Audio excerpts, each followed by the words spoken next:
আপনাদের বাড়িতে যদি কেউ উচ্ছে খেতে পছন্দ না করে তাহলে উচ্ছে দিয়ে এই রেসিপিটা ট্রাই করে দেখতে পারেন। আমি কথা দিচ্ছি এটা গরম ভাতের সাথে খেতে এত ভালো লাগে যে যারা উচ্ছে খেতে পছন্দ করে না তারাও এটা দিয়ে এক থালা ভাত খেয়ে নিতে পারবে। চলুন রেসিপিটা শুরু করি। আমি এখানে 3টে আলু টুকরো করে কেটে নিয়েছি।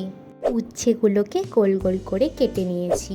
এইবার একটা মিক্সার জারে 1.5 চামচ মতো সর্ষে নিয়েছি। এতে জল আর সামান্য নুন দিয়ে একটা পেস্ট বানিয়ে নেব।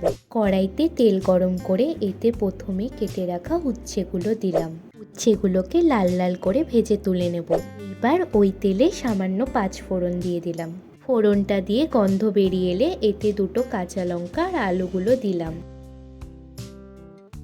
একটু নাড়িয়ে নিয়ে ঢাকা দিয়ে দেব যাতে আলুগুলো ভালো করে সিদ্ধ হয়। 2 মিনিট পরে ঢাকা খুলে পরিমাণ মতো নুন দিয়ে আলুর সাথে মিশিয়ে নেব। আলুগুলোকে কিছুক্ষণ ভেজে নিয়ে এতে 1 চামচ হলুদ গুঁড়ো দিয়ে আলুর সাথে মিশিয়ে নিলাম। 1 মিনিট মতো রান্না করে এতে সর্ষের যে পেস্টটা করে রেখেছিলাম সেটার মধ্যে পরিমাণ মতো জল মিশিয়ে কড়াইতে দিয়ে দেবো। এইবার এর মধ্যে ভেজে রাখা উচ্ছেগুলো দিয়ে 5 মিনিট মতো ঢাকা দিয়ে রান্না করে নেব। 5 মিনিট পরে দেখুন আলুগুলো আমার সুন্দর সিদ্ধ হয়ে গিয়েছে।